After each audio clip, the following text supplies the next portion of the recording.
Bonjour et bienvenue dans cette FAQ numéro 4, je crois, dans laquelle j'ai fait un petit pot pourri des différentes questions qui m'ont été posées soit dans l'espace commentaire, soit dans les réseaux sociaux. Si vous avez vu les dernières FAQ, il se peut qu'il y ait un peu de redite, car la dernière, je crois, a quasiment un an, et il me semble que la chaîne est environ à 20 000 abonnés, donc là on est un peu plus du double. Donc je vais revenir sur certaines des questions, notamment liées à l'histoire de la chaîne. J'ai divisé cette FAQ en deux parties. Donc dans la première, on va parler plus de tout ce qui est information sur la chaîne en elle-même. Dans la deuxième partie, des questions plus techniques.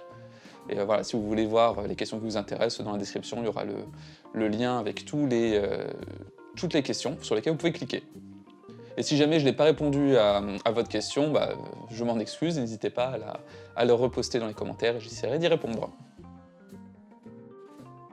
Alors, la question qui est revenue le plus souvent et qui n'est pas forcément surprenante, c'est le passage facecam, donc quand je me suis mis à filmer de vraies armes ou des armes neutralisées, qu'est-ce que ça a impliqué ? Alors, c'est un exercice qui est assez intéressant, c'est pas facile, mais c'est assez drôle et ça permet surtout en fait, de rencontrer des gens, raison pour laquelle je continuerai de faire ces vidéos. J'abandonne pas les vidéos en 3D hein, qui vont rester, qui seront surtout là pour les vidéos un peu plus techniques. Par exemple, si on rentre dans les détails du mécanisme d'une arme.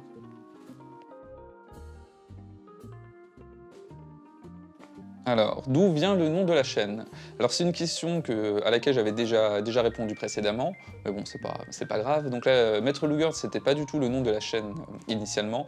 La chaîne s'appelait Maître Burger in Paradise et était censée être davantage une chaîne de jeux vidéo. Les choses ont fait que, à un moment, j'ai décidé de faire une vidéo sur le STG44 qui avait plutôt bien marché et qui m'a donné envie en fait, de proposer davantage de contenu sur les armes à feu. Et voilà, une chose en amenant une autre, la chaîne a commencé à grandir et c'est vrai que Maître Burger, pour parler d'armes à feu, ça n'avait pas trop de sens. Donc pour garder un nom un peu similaire au nom initial, on est passé de Maître Burger à Maître Luger. Voilà. Donc faut pas chercher plus loin dans la raison du nom de la chaîne. D'où vient cet intérêt pour les armes à feu et quel est mon background?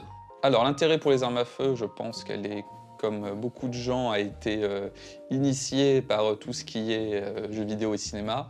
Ensuite, j'ai lu voilà, de plus en plus de livres sur le sujet, regardé pas mal de documentaires, échangé avec des gens du milieu, ce qui a enrichi ma passion. Par contre, pour ce qui est mon background, je ne travaille pas du tout dans le secteur des armes à feu ou dans une armurerie. La majorité de tout ce que je sais, c'est justement grâce aux livres que j'ai lus et aux gens que j'ai rencontrés.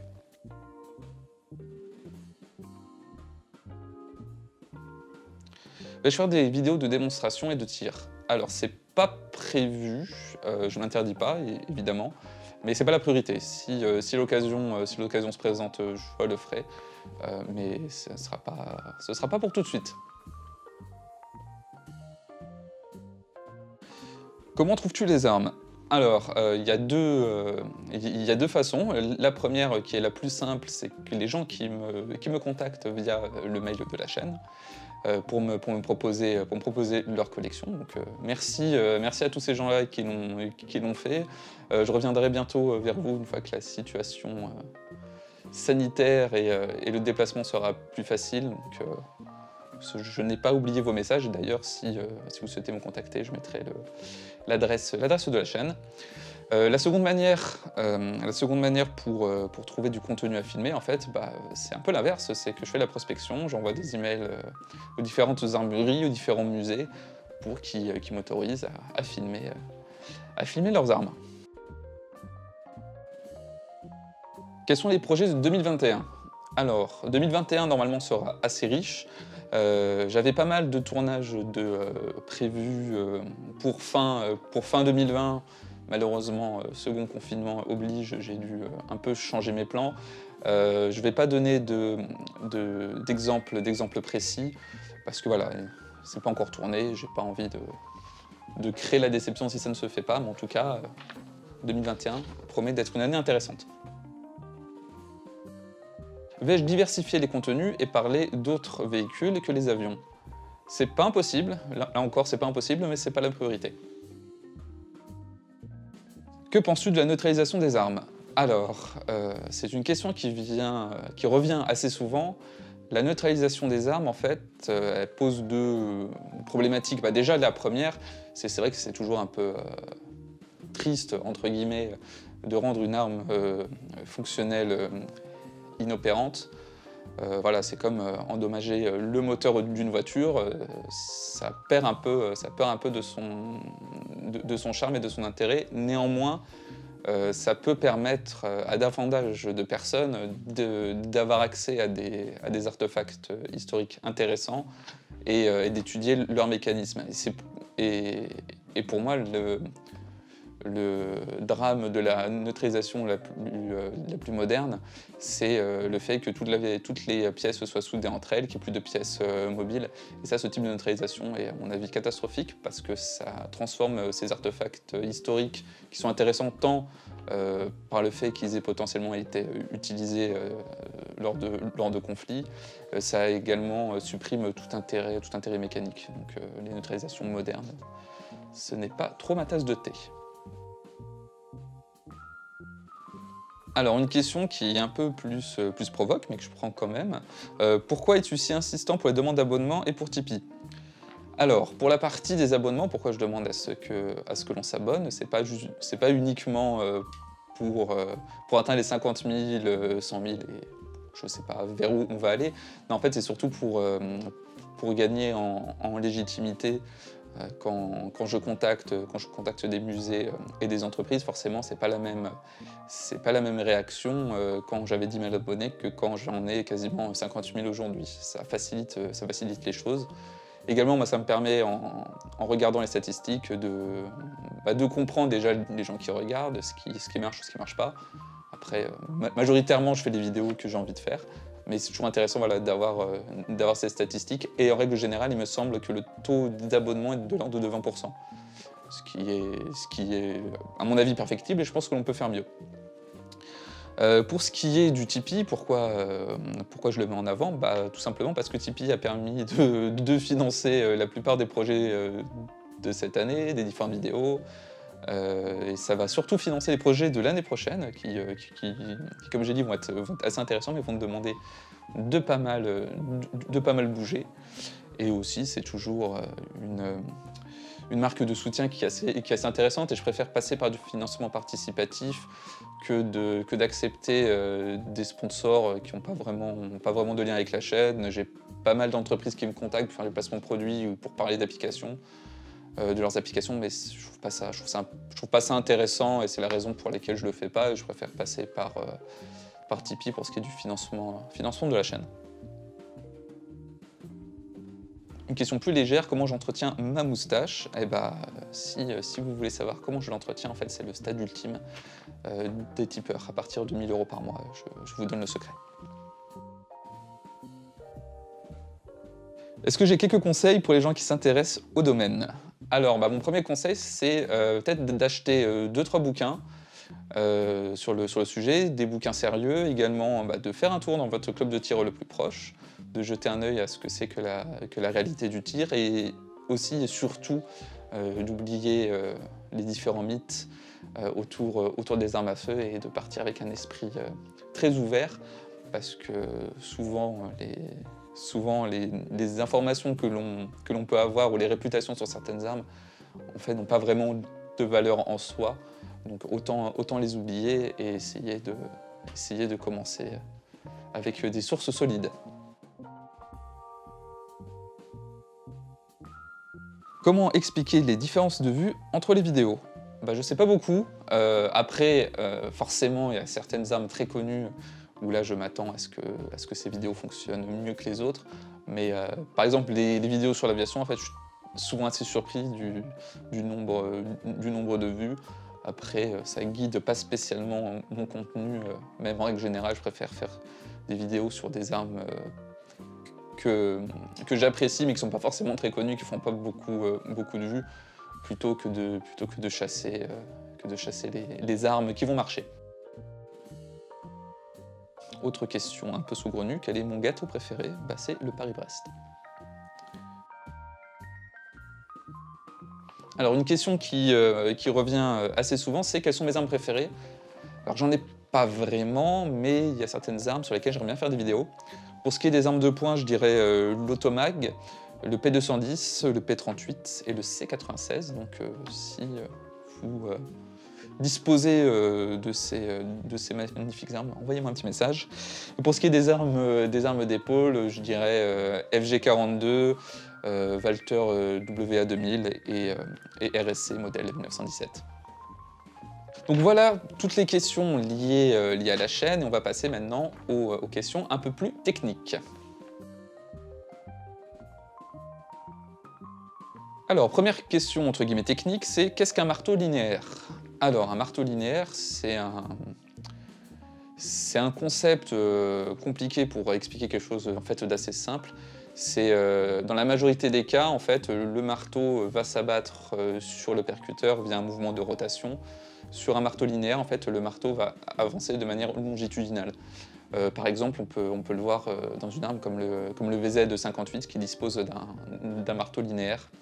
Et c'est assez intéressant de voir, par exemple, si on prend un AK avec un marteau assez classique, on voit clairement la différence avec un VZ58 et son marteau linéaire. Le FAMAS aurait-il pu être modernisé? Je serais tenté de dire oui, je pense qu'il aurait été assez intéressant de voir jusqu'où le FAMAS aurait pu aller. Après, l'histoire a fait que c'était à mon avis impossible de le moderniser davantage, non pas pour des raisons techniques, mais pour des raisons de production. Et je reviendrai sur la raison de son abandon, ou du moins de son remplacement, dans une vidéo à part. Donc voilà, attendez un peu. Est-il possible d'utiliser des munitions de revolver dans des armes semi-automatiques et vice-versa? Alors oui, c'est possible. Si on veut utiliser en fait des munitions de revolver dans des armes semi-auto, c'est totalement réalisable. Néanmoins, le bourrelet qui est à la base de l'étui qui sert à l'extraction dans le revolver en fait est un gros inconvénient dans une arme automatique ou semi-automatique parce que ces bourrelets vont rendre l'alimentation plus compliquée et notamment si jamais ce bourrelet dans le chargeur en fait n'est pas bien aligné avec les autres cartouches, ça peut engendrer des problèmes d'alimentation. L'inverse est plus facile, c'est-à-dire utiliser par exemple du 9 mm ou du 45 ACP dans un revolver, c'est assez commun. Et là en fait on va avoir la problématique inverse, c'est-à-dire que ça va être plus difficile d'éjecter les étuis parce que le 9 mm ou le 45 ACP n'a pas vraiment de bourrelet à sa base, donc en règle générale on les utilise avec des clips semi-annulaires ou annulaires qui vont maintenir tous les étuis ensemble et qui vont permettre de les éjecter en même temps. Existe-t-il des armes longues avec un barillet? Oui, ça existe, c'est pas forcément très commun. Et la raison pour laquelle c'est pas très commun, c'est que il y a un espace entre la chambre et l'entrée du canon dans un revolver. Et cet espace, il va être problématique car beaucoup de gaz de propulsion vont s'éjecter et ça peut être assez dangereux en fait de mettre son doigt ou son bras face à ces gaz. Ce qui fait que quand on veut développer une carabine ou un fusil, il faut avoir un mécanisme avec un bouclier qui va contenir ces gaz ou du moins les réorienter loin du bras du tireur. Mais oui, ça existe, c'est pas très courant. Il y a par exemple le Colt modèle 1855 Revolving Rifle qui est une arme longue qui utilise un barillet. Pourrait-on développer une arme automatique ou semi-automatique avec la poudre noire?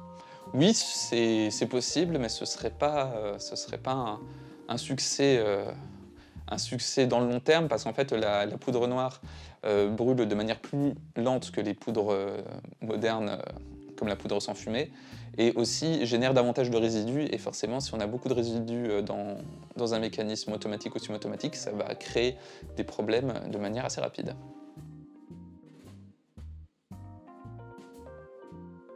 Quel est l'avantage d'un système à piston dans un AR-15? Alors c'est vrai que la R15 à la base utilise un système de veine gazeuse avec un emprunt de gaz direct ou du moins semi-direct. Ce mécanisme est fiable, l'histoire a montré que depuis les années 60 le système fonctionne, mais les AR-15 plus modernes, ou du moins les dérivés des AR-15 comme par exemple le HK416, vont utiliser des pistons à course courte.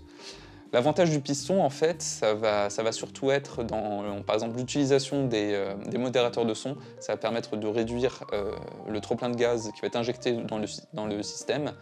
Également, c'est plus pratique pour des R15 avec des canons très courts. Les pistons à course courte sont plus fiables, ou du moins plus faciles à configurer. Pourquoi utiliser le laiton dans la fabrication de cartouches? Alors le laiton est un métal qui est assez intéressant parce qu'il est meuble, et ce qui va se passer, c'est quand la cartouche va être mise à feu, l'étui en laiton va se dilater pour contenir les gaz de propulsion, et ainsi éviter qu'il y ait des gaz qui repartent en arrière. Voilà, c'est son gros avantage. Après, il est totalement possible d'utiliser d'autres métaux comme l'acier ou l'aluminium pour faire des cartouches. Pourquoi les chargeurs détachables n'ont pas été généralisés plus rapidement? Alors, les chargeurs détachables, ça existe depuis un petit bout de temps. Néanmoins, souvent on a préféré ne pas intégrer de chargeurs détachables parce qu'il ne faut pas oublier que la fabrication d'un chargeur est quelque chose de complexe. Et c'est une partie qui est extrêmement critique dans le fonctionnement d'une arme semi-automatique. Donc au lieu de fabriquer plein de chargeurs qui soient potentiellement des maillons faibles du système, autant concevoir une arme avec un chargeur interne qui soit fixe et qui soit fiable, en attendant de maîtriser la fabrication de chargeurs vraiment interchangeables, qui soient à la fois fiables et peu coûteux.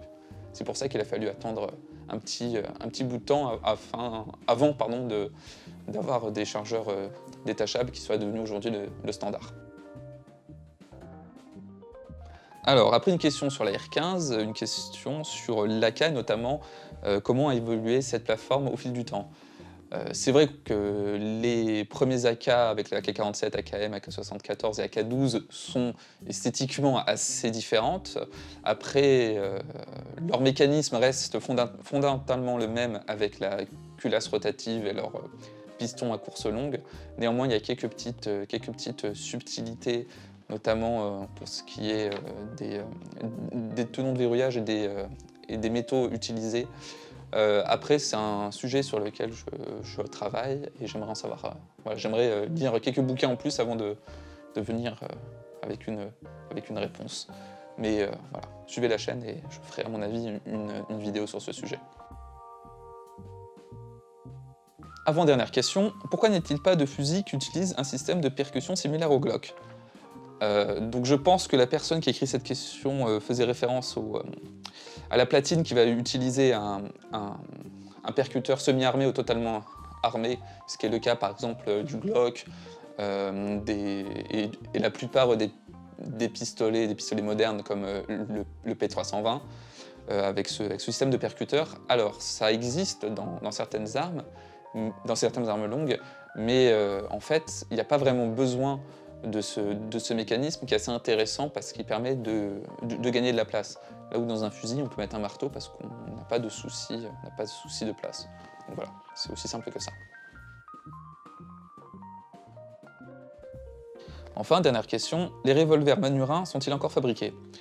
Alors les revolvers Manurhin qui sont d'excellente qualité sont toujours fabriqués, non pas par Manurhin, mais par Chapuis Armes, et ce depuis 2007. Voilà, donc oui, sauf erreur, ils sont toujours fabriqués.